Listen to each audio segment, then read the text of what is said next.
بالهدى ودين الحق ليظهره على الدين كله ولو كره المشركون وكفى بالله شهيدا আল্লাহ তাআলা বলেন তিনি আল্লাহ যিনি তার রাসূলকে পৃথিবীতে প্রেরণ করেছেন বিল হুদা, হুদা মানে কোরআন, কোরআন ও দ্বীনিল হক এবং সত্য ধর্ম ইসলাম দিয়ে। আল্লাহ রাসূলকে দিলেন ইসলাম, দিলেন কোরআন, তারপরে সাথে নিয়ে পাঠালেন দুনিয়া। কেন? কোরআন সুমু খাইয়া তাকে রেখে দেওয়ার জন্য? সকাল বিকাল তেলাওয়াত করে শুধু সওয়াব কামাবেন, দায়িত্ব শেষ? এজন্য না। লিইয়ুযহিরাহু আলা দ্বীনি কুল্লিহি, আল্লাহর সমাজ যত আইন আছে, বিধান আছে, মতবাদ আছে, সংবিধান আছে, আদিয়ানে বাতিল আছে, আমার উদ্দেশ্য হচ্ছে আমার রাসূল সবকিছুর উপরে ইসলামকে বিজয়ী আদর্শ হিসাবে প্রতিষ্ঠিত করে দেবেন। ইসলামকে তিনি বিজয়ী করবেন। নবী জীবনের লক্ষ্য ইজহারুদ দ্বীন, দ্বীনের বিজয়। নবীর জীবনের লক্ষ্য ইকামাতুদ দ্বীন, দ্বীন প্রতিষ্ঠা। যারা জানেন তারা একটা জবাব দেন তো, নবীজিকে আল্লাহ পাঠাইলেন দ্বীনের বিজয়ের জন্য। আমার রাসূল কি দ্বীন বিজয় করে গেছেন না পরাজিত থাকা অবস্থায় মারা গেছেন? বিজয় করেন নাই, বিজয় করেন নাই। মদিনায় ইসলামী রাষ্ট্র প্রতিষ্ঠা করেছেন। উনার কথায় মদিনা, মক্কা পুরো অঞ্চল চলতো। আমার রাসূলের কথার বাহিরে কেউ চলতে সাহস করে নাই। ইসলামকে রাসূল বিজয় করে গেছেন। তাহলে নবীজি উনার জীবনের লক্ষ্যে সফল, তিনি এটা করেছেন।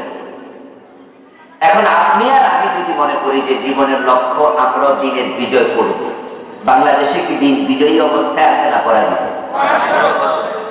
তাহলে বিজয়ী করার জন্য কাজ করা দরকার আছে না? নবীজি হচ্ছেন রেলগাড়ির ইঞ্জিনের মতো। আমরা উম্মত হলাম ওই ইঞ্জিনের পিছনে বগি, ডাব্বা, যেটা রেলগাড়ির সাথে শক্ত করে অ্যাটাচ করে দেয়া হয়। এবার ইঞ্জিন যায় যেদিকে, বগিও যায় সেদিকে। ইঞ্জিন যায় যেখানে, বগি চলে যায় একসাথে সেখানে। কিন্তু কোন বগি যদি ইঞ্জিন থেকে আলাদা হয়ে যায়, ওই বগি আর ইঞ্জিনের সাথে যেতে পারে না। এখন নবীর জীবনের লক্ষ্য দ্বীনের বিজয়, তিনি সেটা করে গেলেন। আমরা যারা আমাদের জীবনের লক্ষ্য আল্লাহ দ্বীনের বিজয়, এটার জন্য কাজ করছি, আশা করি আমরা নবীজির সাথে জান্নাতে ঢুকবো।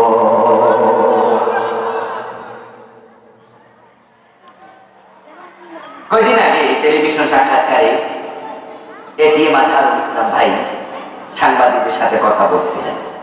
আপনাদের রংপুরের সন্তান নাকি? বদরগঞ্জ। আজহার ভাই সাংবাদিক জিজ্ঞেস করছে, আপনাকে তো ফাঁসির অর্ডার করা হয়েছিল। উনি বললেন জি। আপনার অনুভূতি আমরা জানবো, কেমন লেগেছিল ফাঁসির কথা শুনে। সাথে আরেকটু জানতে চাই, যাদেরকে অলরেডি ফাঁসি দেওয়া হয়েছিল, জেলখানায় তাদের সাথে আপনার সাক্ষাৎ হয়েছিল, বলে হ্যাঁ, তাদের দুই একজনের অনুভূতি একটু বলবেন। তখন তিনি বলেছিলেন যে আমাদের দায়িত্ব ছিল হক। সম্ভবত আব্দুল কাদের মোল্লা ভাইয়ের নাম বলেছিলেন, যে কাদের মোল্লা ভাইয়ের ফাঁসির অর্ডারের পর ওনার সাথে আমার দেখা হলো। আমি ওনাকে জড়িয়ে ধরে কান্না করলাম। আব্দুল কাদের মোল্লা ভাই আমাকে বললেন যে কান্না করার কি আছে, আমরা যে আমল করি এই আমল দিয়ে জান্নাত পাওয়া তো সহজ না। যদি শহীদ হতে পারি সহজে জান্নাত পাওয়া যাবে।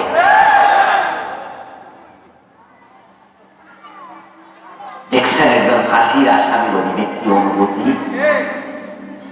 আজকের এই মাহফিলের মাঠে কে কে শহীদ হতে চান এই কথা বললে হাত আপনিও তুলবেন, আমিও তুলবো।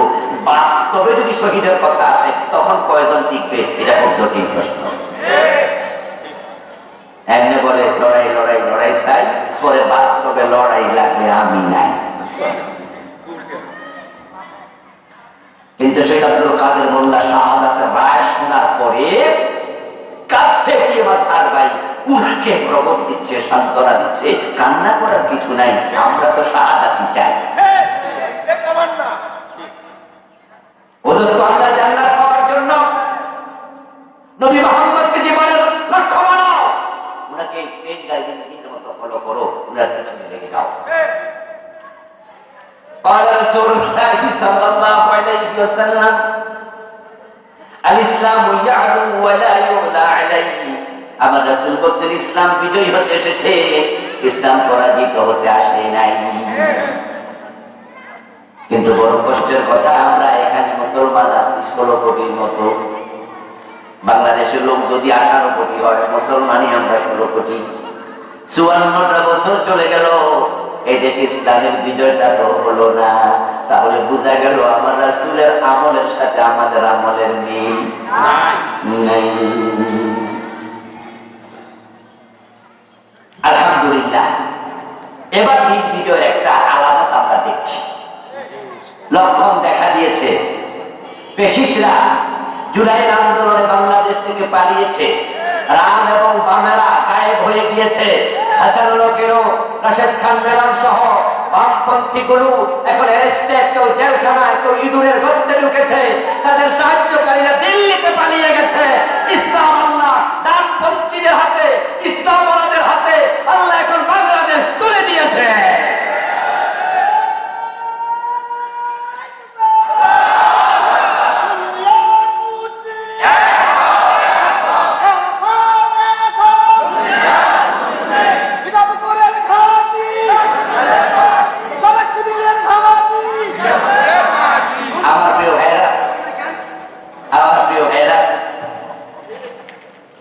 বাংলাদেশ আলহামদুলিল্লাহ এখন ডানপন্থীদের হাতে আল্লাহ অলরেডি দিয়েছে, যদিও দেশটা ডানপন্থীরা চালাচ্ছে না, চালাচ্ছে আবার ডক্টর ইউনূসের সাথে কিছু উল্টাপাল্টা লোক।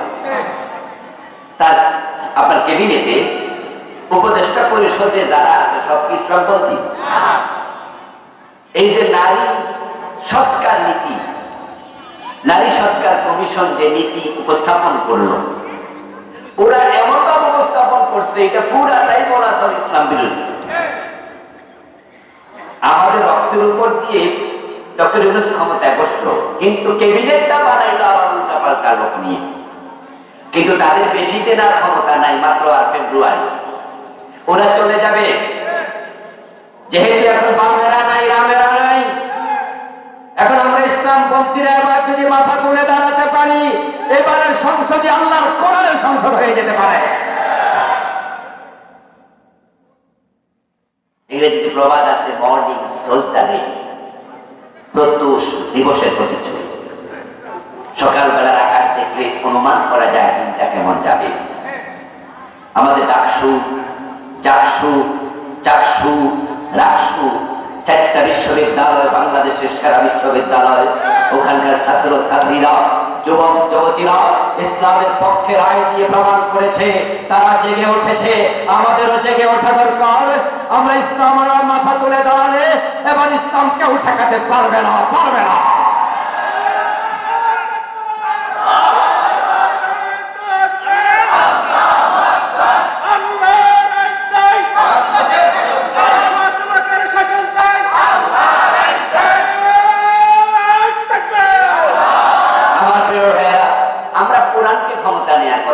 কোন দলকে নয়, দল বাংলাদেশে কতগুলাই আছে। কেউ কোরআন চায়, কেউ কোরআন চায় না। কোরআন যাদের সাথে আছে আমরাও তাদের সাথে আছি, ঠিক না? প্রিয় ভাইয়েরা, দিন প্রতিষ্ঠার ক্ষেত্রে আমাদের পুরুষদের যেমন ভূমিকা আছে, আমাদের মা বোনদের ভূমিকা আছে না নাই? ঢাকা বিশ্ববিদ্যালয়ের রোকেয়া হলের রেজাল্ট আপনারা শুনেছেন।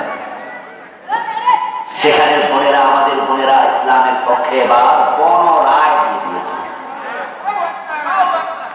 দিন প্রতিষ্ঠার পিছনে নবী মুহাম্মদের সাথে আবু বকরের ভূমিকা ছিল, মা খাদিজার ভূমিকা ছিল না? হযরত ওমর রাদিয়াল্লাহু তাআলা ভূমিকা ছিল, ওনার মেয়ে হাফসার ভূমিকা ছিল। আবু বকর সিদ্দিক রাদিয়াল্লাহু তাআলা ভূমিকা ছিল, ওনার মেয়ে আয়েশা সিদ্দিকার ভূমিকা ছিল। নবীজির সাথে ওনার মেয়ে যুদ্ধের মাঠে গিয়েছেন। ফাতেমা বদর উহুদের দিন যুদ্ধের মাঠে গিয়েছেন। আহত সাহাবী মুজাহিদদেরকে ঢালের মাঝে পানি রেখে ওই পানি দিয়ে তিনি সেবা দিয়েছেন।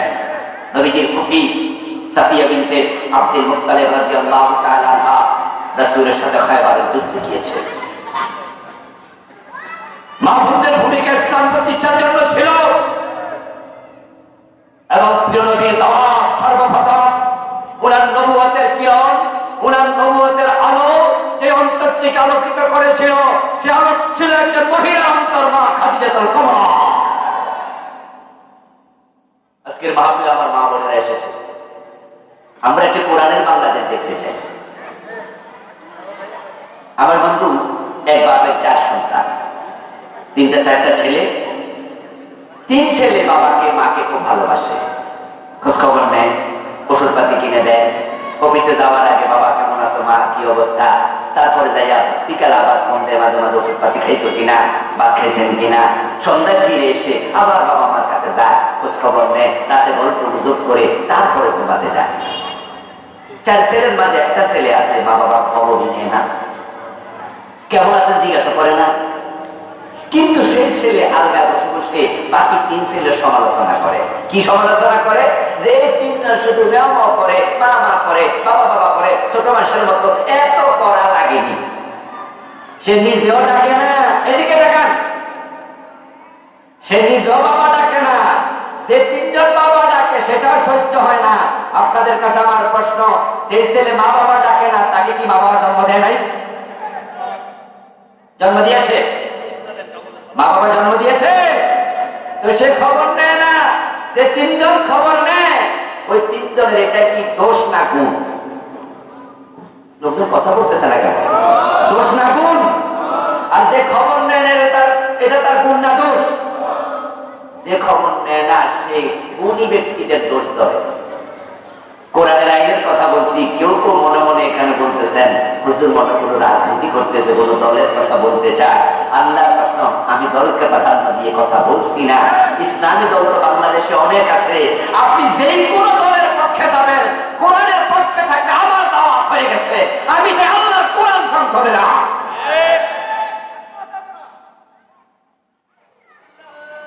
যে সন্তানটা মা বাবার খবর নেয় না, ওই সন্তানকে মা বাবা জন্ম দিচ্ছে।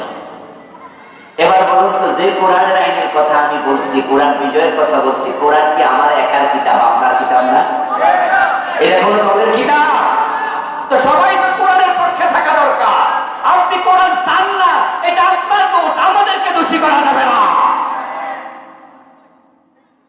বরং কোরআনের আইনের কথা শুনে যারা মন খারাপ করেন, এমন 2-4 জন আছে যে কোরআনের আইনের কথা শুনলে ভালো লাগে না। বুঝা গেছে আপনার অন্তরে নেফাক আছে, মুনাফিকি আছে। সম্মানিত দিনী ভাইরা, আজকের মাহফিলের সম্মানিত প্রধান অতিথি, এলাকার গণমানুষের নেতা, আমাদের সকলের প্রিয়জন আপনজন মুহতারাম জনাব অধ্যাপক গোলাম রব্বানী হাফেজাহুল্লাহ আগমন করেছেন। আমরা ওনাকে স্বাগত জানাচ্ছি। আমার সাথে আওয়াজ দিয়ে বলুন, নারে তাকবীর, নারে তাকবীর।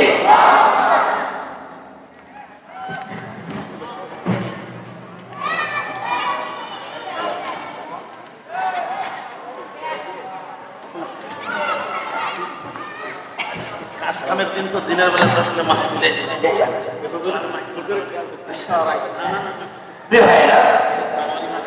বলছিলাম যে কোরআন কায়েমের কথা আমি বলছি, নবীজি জীবনের লক্ষ্য দিনের বিজয়, আমি দিন বিজয়ের কথা বলছি।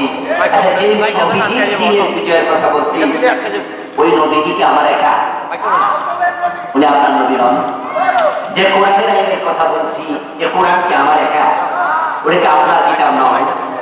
এই যে কোরআনকে কোনো দলকে নিয়ে গেলেন না, কোরআন আমাদের সবার। 1-2টা দল 54 বছর ধরে বাংলাদেশে কোরআনের চেষ্টা করছে, কোরআন কায়েমে তারা পারে নাই। 1-2 দল দিয়ে হবে না। কোরআনকে সংসদে নিতে চাইলে মুসলমানদের ঐক্যবদ্ধ হওয়া লাগবে। বিশেষ করে আলেমরা যদি এক হয়ে যায়, জালেমরা এবার লাশ তুলে পালিয়ে যাবে।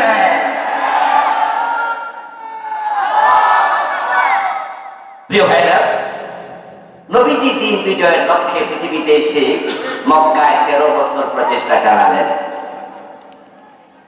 মক্কায় 13টি বছর কাটানোর পর আল্লাহর হাবিবের মাধ্যমে মক্কায় দিন কায়েম হলো না। দিনের বিজয় হলো না, তাই তিনি আল্লাহর ইশারায় হিজরত করে মদিনায় রওনা দিলেন।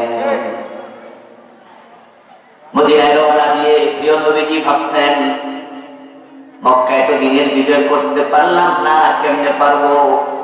আল্লাহর কোরআন নিয়ে তো দারুন নাদওয়াতে আমাকে ঢুকতে দেয় নাই। মক্কার সংসদ ভবনের নাম ছিল দারুন নাদওয়া। মক্কার আবু জেহেল তার নেতৃত্বে ছিল। সে সেখানে বসে তার মন্ত্রী পরিষদকে নিয়ে সিদ্ধান্ত নিয়েছিল, লা তাসমাউ লিহাদাল কুরআন ওয়াকাল আল্লাযীনা কাফারু লা তাসমাউ লিহাদাল কুরআন। মক্কার কাফেররা সিদ্ধান্ত নিয়েছে যে কোরআন শোনা যাবে না। নবীজি যেখানে কোরআন পড়ে, কোরআন শোনায়, কোরআনের কথা বলে, তাদের আইন বানিয়েছে কোরআন শুনতে যাওয়া যাবে না। দ্বিতীয়, ওয়ালগাউ ফীহি, বরং কোরআন যেখানে পড়া হবে, বলা হবে, সেখানে গন্ডগোল লাগাইয়া দাও, কেউ যেন শুনতে না পারে। অথচ নবীজি জন্মস্থান মক্কা। 23 বছরের নবুয়তের জিন্দেগি 13 বছর কাটালেন মক্কা। 4 জন খলিফা, 4 জনের জন্মস্থান মক্কা।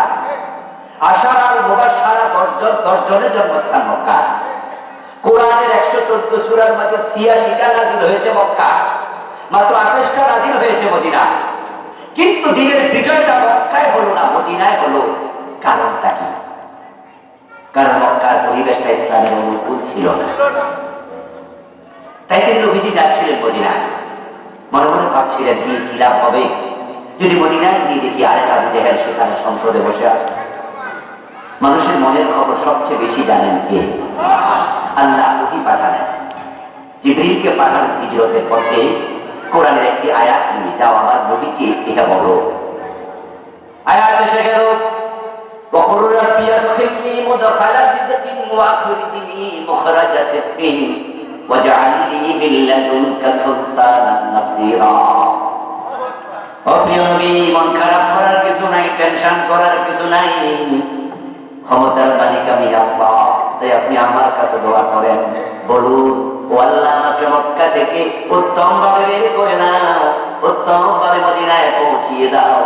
ওয়াজআলনি মিন লাদুনকা সুলতানা, তোমার পক্ষ থেকে আমাকে রাষ্ট্রীয় শক্তি দাও, আমাকে ক্ষমতা দাও। সুলতানা নাসিরা, যে রাষ্ট্র শক্তি দিন কায়েম, আমাকে সাহায্যকারী। আপনাদের কাছে আমার জিজ্ঞাসা, প্রিয় ভাইরা, সেই আয়াতটা আল্লাহ কোরআনে এখনো আছে না? তো নবীজি যদি আল্লাহর কাছে রাষ্ট্র ক্ষমতা চান, রাষ্ট্র ক্ষমতা আমরা চাইতে পারি না? এটা কি সুন্নাত না? রাব্বির হামহুমা কামা রাব্বায়ানি সাগীরা, এই দোয়া যদি সুন্নাত হয়, ওয়াজআলনি মিন লাদুনকা সুলতানান নাসীরা, এই দোয়া কেন সুন্নাত হবে না? তবে আমাদের রাষ্ট্র ক্ষমতা আমরা পেটের জন্য চাইব না। নবীজি দুনিয়ার স্বার্থে চায় নাই, আল্লাহ কোরআনকে বিজয়ের জন্য রাষ্ট্র ক্ষমতা চেয়েছে। বাংলাদেশে দিনের বিজয়ের জন্য এই দোয়া করা আমাদেরও দরকার আছে না নাই?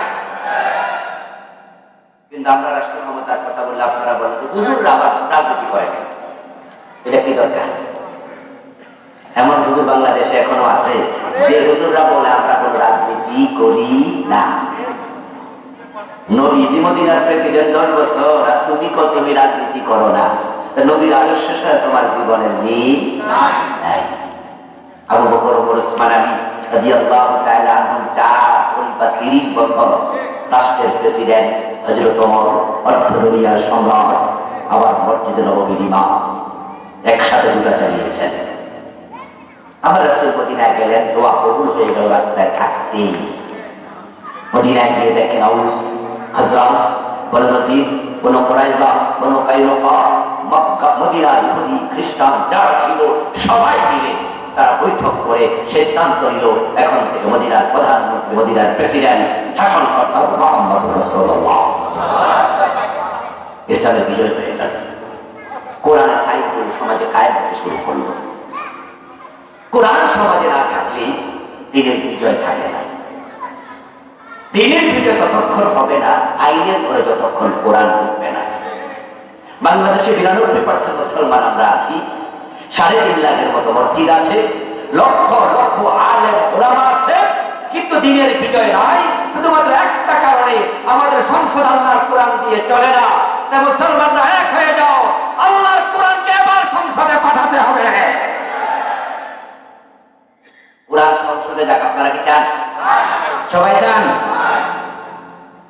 আমাদের সে তৌফিক দেওয়া, বলেন আমিন। কোরআন আসলে কি হবে? কোরআন আসলে ইসলামের মূল মেসেজ শান্তি প্রতিষ্ঠিত হবে। ইসলামের অর্থ কি? শান্তি। চুরি থাকবে না, ঘরের দরজাগুলো ঘুমাবে, কারণ ইসলাম যখন আসবে জাকাত ভিত্তিক অর্থ ব্যবস্থা চালু হবে। ইসলামী সরকারের 4টা কর্মসূচি। 1 নাম্বার, তারা নামাজ কায়েম করবে। 2য় কর্মসূচি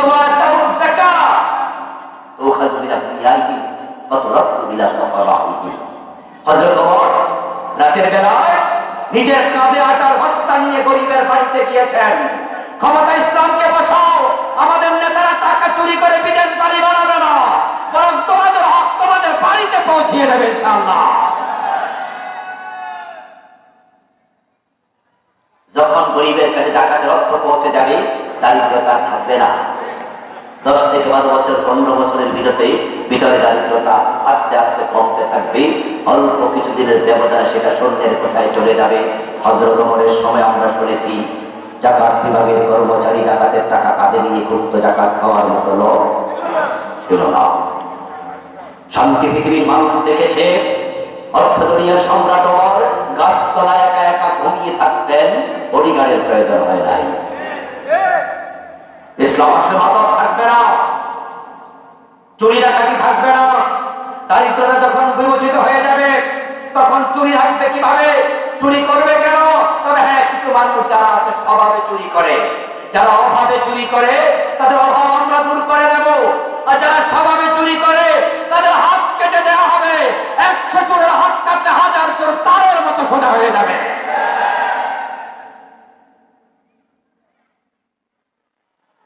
ইসলামকে ক্ষমতায় নিয়ে দেখাও, 6 মাসের ব্যবধানে মাদক শূন্য বাংলাদেশ তৈরি হবে। মাদক কেউ পেটের ক্ষুধায় খায় না, এটা নেশার দ্রব্য, নেশা করে খায়, সঙ্গদোষে নষ্ট হয়।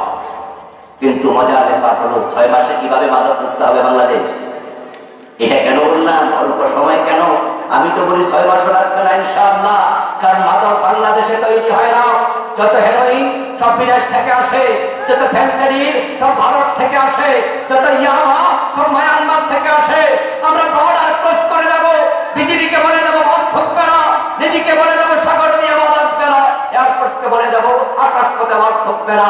মদ তো পাবেই না, খাবে কোথায়? এরপরও যারা খাবে 80 বেতন চালু হয়ে যাবে, তারের মতো সোজা হয়ে যাবে। কিন্তু বর্তমানে কেন মাদক মুক্ত বাংলাদেশ হয়নি? আন্তরিকতার অভাব। এই 54 বছরে যারা দেশ চালালো, তারা মদ বন্ধের জন্য কার্যকরী কোন উদ্যোগে নেয়নি। একটা অফিস বানাইছে, নাম দিছে মাদক নিয়ন্ত্রণ অধিদপ্তর। আমরা কি নিয়ন্ত্রণ চাই না নির্মূল চাই? আপনারা কি চান, নিয়ন্ত্রণ না নির্মূল? তোরা তো নির্মূলের চিন্তাই বাঁচায় না। এই জন্য হোটেল সহায়তায় তারা আমাদের লাইসেন্স দিয়েছে। সেরাজনে আমাদের বার আছে, রেডিসনে আমাদের বার আছে। দরিদ্ররা সেখানে গিয়ে মদ খায়, অনেক এমপি মদ খায়, অনেক মন্ত্রী মদ খায়, মেয়ে নিচে মেয়ে নিয়ে আড্ডা দেয়। তাদের পুলিশ ধরতে যায়, তারা অনুমোদন পেয়েছে, নিয়ন্ত্রণের ভিতরে সেটা নাকি আছে। বন্ধ তো আর নয়, গরিবের ছেলে মদ খাবে, পুলিশ এসে ধরবে, ঠ্যাঙ্গারে দিয়ে জেলে ঢুকাবে, আর ধনির দুলাল সেখানে গিয়ে মেয়ে নিচে আড্ডা, মেয়ে নিয়ে আড্ডা দেবে, মাদক সেবন করবে, তাকে সেলুট দেবে। এক দেশে দুরকম আইন দিয়ে কিয়ামত পর্যন্ত মদ বন্ধ হবে না। আমাদেরকে দাও, কোরআনকে ক্ষমতায় পাঠাও, আর বলো আমাদের সঙ্গে থাকো। আমরা অমরের মতো নিজের ছেলেকেও সার দেব না। 80 ব্যাগ লাগাইলে মাদক বাংলাদেশে থাকবে না। আমার সামনে আপনারা মাদকের পক্ষে কেউ কি আছেন? আপনি চান আপনার ছেলে মদ খাক, আপনার ভাই মদ খাক? তো বন্ধ করতে যদি চান, চুরি বন্ধ করতে চান, সন্ত্রাস, রাহাজানি, চিন্তাই, ধর্ষণ, চাঁদাবাজি বন্ধ করতে চান, কোরআনকে ক্ষমতায় নিয়ে যান। সুযোগ এসেছে, সুযোগ বারবার আসে না, সুযোগ কাজে লাগাতে হবে। আমার বিশ্বাস আমরা ঐক্যবদ্ধ হলে এবারে কোরআন সংসদে যাবে, বলেন ইনশাআল্লাহ। আল্লাহ তাআলা তুমি সে তৌফিক আমাদের দাও। হাযা মা ইনদি ওয়াল ইলমু ইনদাল্লাহ আলাইহি তাওয়াক্কালতু ওয়া ইলাইহি উনীব। ভাইরা, আমাদের মোহতারাম দায়িত্বশীল প্রফেসর গোলাম রাব্বানী এসেছেন, তিনি কিছু কথা বলবেন, তারপর মাহফিল কমিটির কোনো কথা থাকলে আমরা শুনবো। তারপরে সংক্ষেপে দোয়া করে বিদায় নেব। কেউ উঠে পরিবেশ নষ্ট করবেন না। এটা মনে হয় দেওয়া যেতে পারে। একটা প্রশ্নের জবাব দিতে চাই। আমাদের জেলাবের মহোদয় বললেন একটা প্রশ্নের জবাব দিতে। অনেক মুফতি মাওলানা বলছেন প্রচলিত গণতন্ত্র হারাম, এটা দিয়ে ইসলাম কিভাবে কায়েম হবে? দয়া করে কিছু বলবেন কি? প্রিয় ভাইয়ের আমার, গণতন্ত্রের কিছু দিক আছে হারাম, কিছু দিক আছে হারাম নয়। যেমন গণতন্ত্রে রায় দেওয়ার অধিকার, মতামত প্রকাশের অধিকার আছে, এটা কি হারাম? গণতন্ত্রে কথা বলার অধিকার আছে, বাক স্বাধীনতা, এটা কি হারাম? রাজতন্ত্রের দেশে কি রাষ্ট্রের বিরুদ্ধে কিছু বলা যায়? সৌদি আরবের প্রেসিডেন্টের বিরুদ্ধে কথা বলে বাইরে থাকা লাগে? থাকা যায়? কাবার ইমামরে পর্যন্ত ফেলে দিচ্ছে যে খোদবার মাঝে এমন কিছু কথা বলছে যেটা রাষ্ট্রের ক্ষমতার অধিকারীদের বিরুদ্ধে গেছে, ওখান থেকে ধরে নিয়ে যাইয়ে গেছে। কিন্তু গণতান্ত্রিক রাষ্ট্রে এই সুবিধা না আছে। আমি হোয়াইট হাউসের সামনে, আমেরিকার ওয়াশিংটন ডিসিতে হোয়াইট হাউস, ওখানে আমি দেখতে গিয়ে দেখলাম এক ব্যক্তি সাইকেলের মাঝে ডোনাল্ড ট্রাম্পের ছবি লাগিয়ে, মুখে একটা ললিপপ দিয়া, হাতে একটা হ্যান্ড মাইক নিয়ে হোয়াইট হাউস থেকে 2 থেকে 300 গজ দূরে রাস্তার মাঝে সে ইংরেজিতে মানে ডোনাল্ড ট্রাম্পকে টেরোরিস্ট এই সে বলতেছে। যখন ডোনাল্ড ট্রাম্পের আগের বারে ক্ষমতায় ছিল, ওবারের কথা বলছি, মনে হয় 5-7 বছর আগে, আমি তো 4-5 বার গিয়েছি আমেরিকা, আলহামদুলিল্লাহ। আমি বিস্মিত হলাম যে হোয়াইট হাউসের পাশে ললিপপ মুখে দিয়া প্রেসিডেন্টকে বেদবিটি করে ছবি আইকা একা একা বেড়া তাকে বকতেছে, অথচ পাশে পুলিশ দাঁড়ানো, তাকে কিচ্ছু করে না। আরে করে কি রে? এটা হচ্ছে গণতন্ত্রের একটা ভালো দিক। কিন্তু গণতন্ত্রের কিছু হারাম দিক আছে, যেমন মেজরিটি মাস্ট বি গ্রান্টেড, অধিকাংশ যা বলবে তাই আইন। গণতন্ত্রের আরেকটা চরম খারাপ দিক, সাবরেন্টি হচ্ছে জনগণের, জনগণ ক্ষমতার মালিক, অথচ ক্ষমতার মালিক কে? এগুলো না যায়। তো আমরা পাশ্চাত্য গণতন্ত্রের যে দিকগুলো হারাম, এগুলোকে আমরা পাল্টানোর জন্যই ইসলামী আন্দোলন করছি। এখন বাংলাদেশে যারা আজকের দিনে বলতেছেন গণতন্ত্রের মাধ্যমে হবে না, তাহলে আপনাদেরকে বলতে হবে কেমনে হবে সেটা বলেন। খেলাফতের কথা তারা বলে, খেলাফত প্রতিষ্ঠার দিক আছে, পন্থা আছে মাত্র 3টি। একটা হলো বিপ্লব, আরেকটা দিনের অস্ত্র হাতে নিয়ে জেহাদ, আরেকটা হচ্ছে গণতান্ত্রিক পন্থা। এখন যারা বলছেন গণতন্ত্র দিয়ে হবে না, এটা হারাম, তাহলে আপনাদেরকে আমরা বলবো, আপনারা কি অস্ত্র হাতে নিয়ে যুদ্ধ করতে চান দেশে? কাদের বিরুদ্ধে যুদ্ধ করবেন? কাদের বিরুদ্ধে করবেন? মুসলমানের বিরুদ্ধে মুসলমান অস্ত্র হাতে নিয়ে যুদ্ধ করবে, এটা কি ইসলাম অনুমোদন করে? তাহলে সরাসরি জিহাদটা হবে কাফেরদের সাথে। তাহলে এটা শুধু বাংলাদেশে আপাতত। দ্বিতীয়টা হচ্ছে বিপ্লব। বিপ্লবের জন্য যে পরিমাণ জনশক্তি ইসলামী খেলাফতের পক্ষে আনা দরকার, ওই পরিমাণ জনশক্তি কি এখন এসেছে? যারা আপনারা বলছেন গণতন্ত্র হারাম, বিপ্লবের পরিবেশের জন্য আপনি কি ভূমিকা রেখেছেন? আপনি কিছু করছেন না। এখন আমরা যারা বলছি যেহেতু বিপ্লবের পরিবেশ আপাতত নাই, যেহেতু জেহাদ করার সুযোগ নাই, তাহলে 3 নাম্বারটা হচ্ছে গণতন্ত্র এটা মন্দের ভালো। আমরা চাই যে এর মাধ্যমে আমরা ক্ষমতায় গিয়ে আল্লাহর খেলাফত প্রতিষ্ঠা করব। আপনারা বলেন এটা হারাম, তো তাহলে আপনাদের ফতুয়া শুনে ইসলামারা যদি চুপ হয়ে যায়, তাহলে তো আওয়ামী লীগের বিএনপি ভারী খুশি হবে। আপনার ফতুয়া কার পক্ষে যায়, কার উপকার করছে আপনি কি বোঝেন না?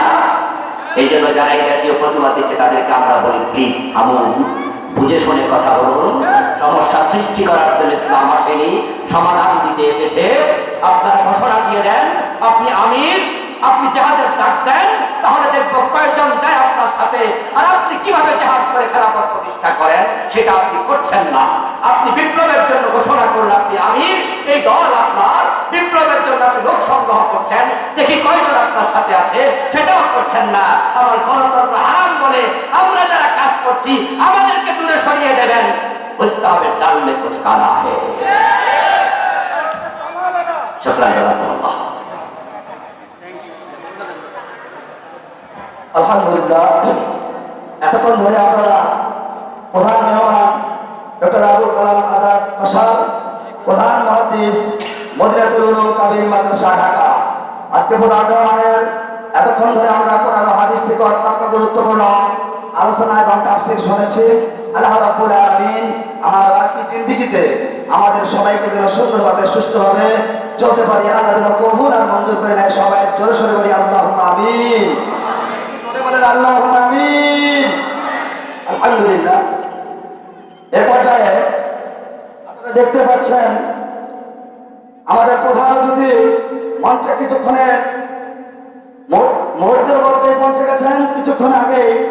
এ পর্যায়ে আপনাদের সামনে গুরুত্বপূর্ণ বক্তব্য রাখছেন জননেতা জনদরদী অধ্যাপক গোলাম রব্বানী স্যার। জননেতা জনদরদী অধ্যাপক গোলাম রব্বানী স্যার, আমির বাংলাদেশ জামাত ইসলামী রংপুর জেলা শাখা। আজকের প্রধান অতিথিকে গুরুত্বপূর্ণ বক্তব্য রাখার জন্য আমি সবিনয় অনুরোধ করছি।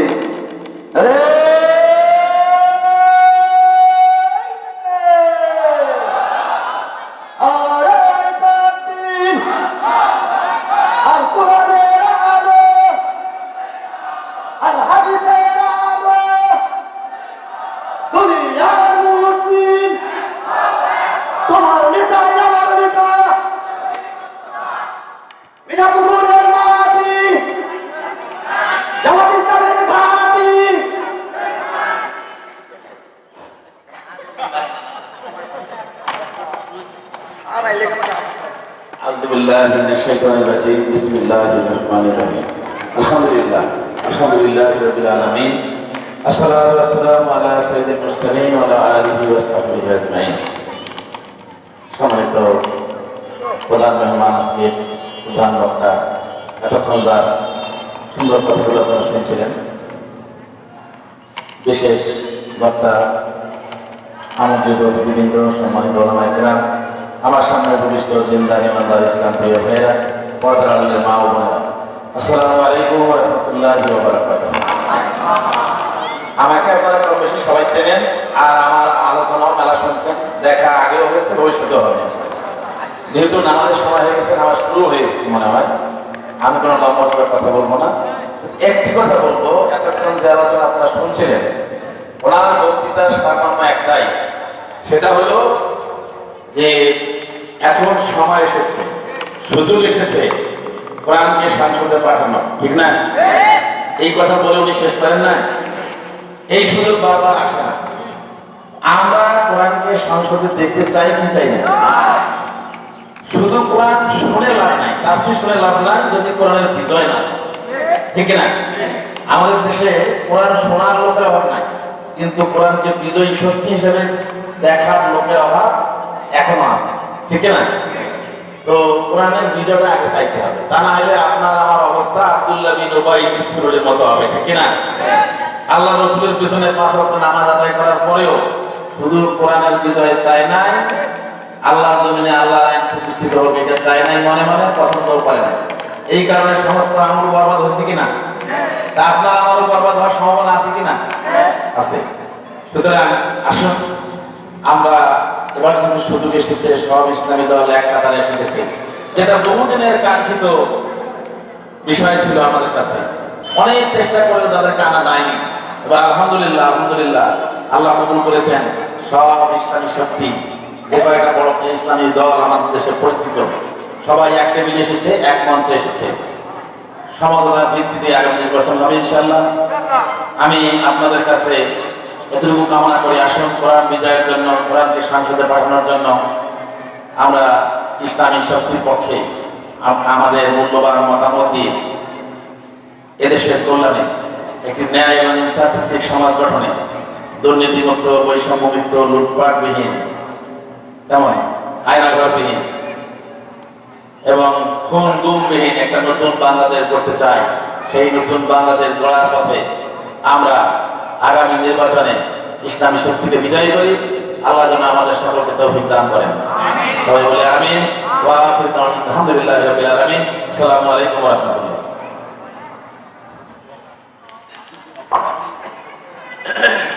আসসালামু আলাইকুম ওয়া রাহমাতুল্লাহি ওয়া বারাকাতুহু। পীর মুহিউদ্দিন হামিদিয়া মাদ্রাসা এই তাফসীরুল শরীফের তাকে আপনারা আসছেন, আপনাকে আমি আন্তরিকভাবে ধন্যবাদ জানাই এবং আপনাদের দীর্ঘায়ু কামনা করে আজকের এই দিনের বেলার সবার সমাপ্তি ঘোষণা করা হলো। আগামীতে আমাদের একটা ঘোষণা আছে যে আমরা আগামীতে আমার থেকে প্লে গ্রুপ নার্সারি থেকে ছাত্র ভর্তি চলছে। আমরা আমাদের এই কোরআন হাদিস সহ বাংলা ইংরেজি শিক্ষা বইয়ের মাধ্যমে আমাদের ছেলেমেয়েরা তার কাছে আছেন, তারা ভর্তি করে দেন। এই আমার শেষ অনুরোধ। আসসালামু আলাইকুম ওয়া রাহমাতুল্লাহ।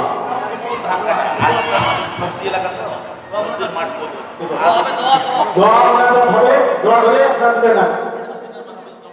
الحمد لله رب العالمين والصلاة والسلام على نبينا محمد وآله وصحبه أجمعين.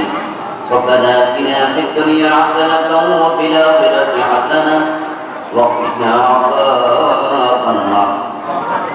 رب ارحمهما كما ربياني صغيرا.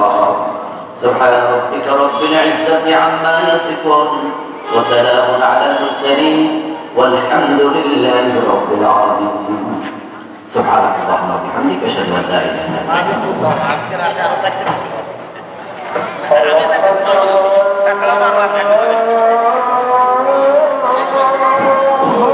নারীর সৌন্দর্য পর্দায় হয়, নম্রতায় হয়, ওই পদ আছে স্টেজের সামনে, আপনারা খালি 10 টাকায় নেবেন। নারীর সৌন্দর্য পর্দায় নয়, পর্দায় হয়, নম্রতায় নয়, মাত্র 10 টাকায় বইটি নেবেন। স্টেজের সামনে পদ আছে। সম্মানিত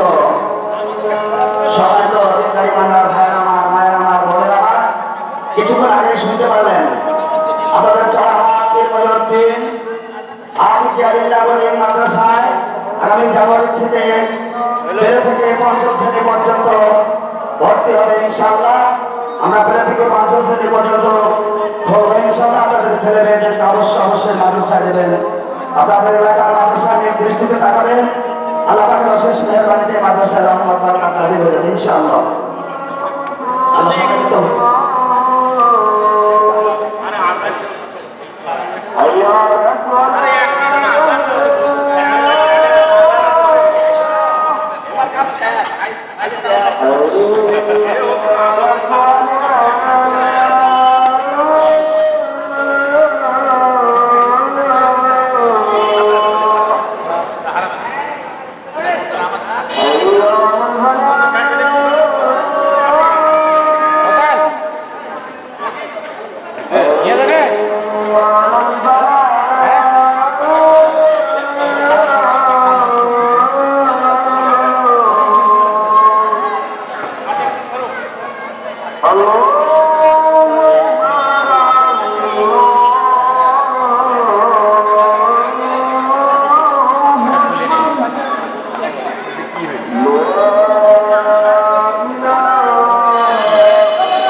সম্মানিত অত্র এলাকাবাসী, আসছে 4 ডিসেম্বর রোজ বৃহস্পতিবার, 4 ডিসেম্বর রোজ বৃহস্পতিবার বাজার হইতে সমিল বাজার সংলগ্ন মাঠে এক বিশাল তাফসীরুল কোরআন মাহফিল।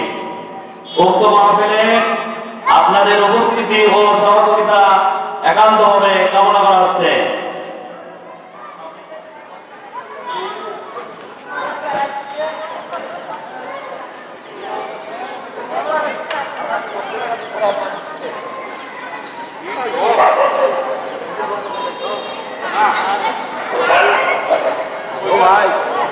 আমেরিকান দেয়া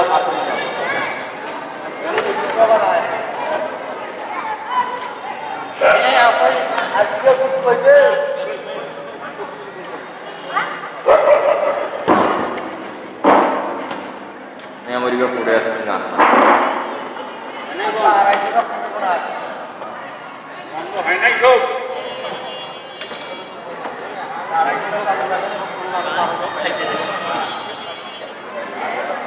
পানি এমনি আনা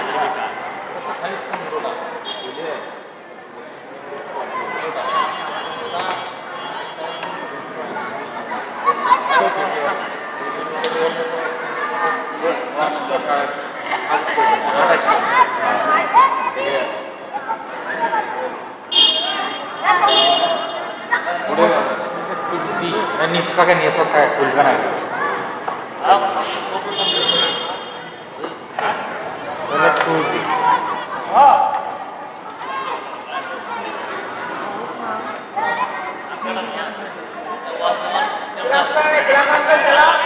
ওরা ওদিকে ক্লাব আছে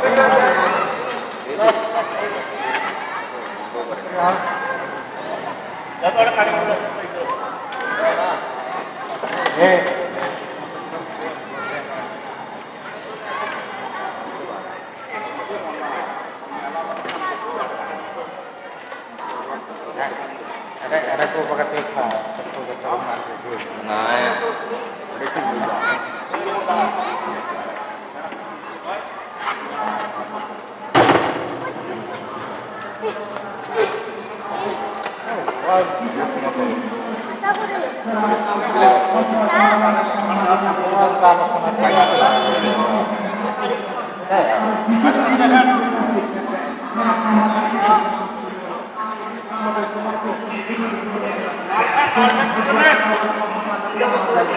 halo kalau mau ya jadi kalau kemarin filter apa kemarin zoom filter apa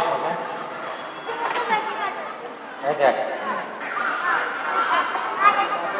filter apa itu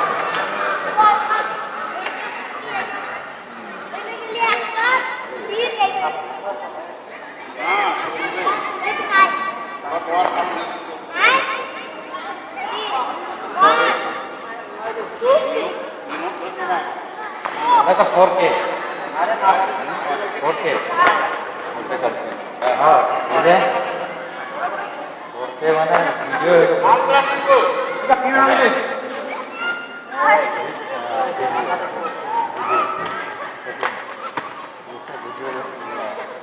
তোমার নাম্বারটা প্রশ্ন নাই বুঝছে আর ওই পাশে লোক পাই করতে আও পাই করতে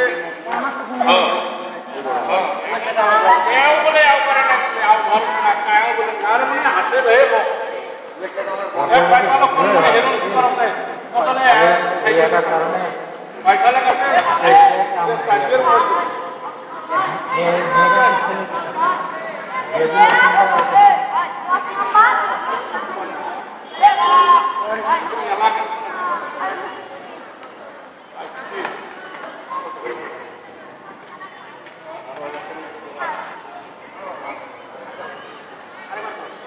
আরেকবার গো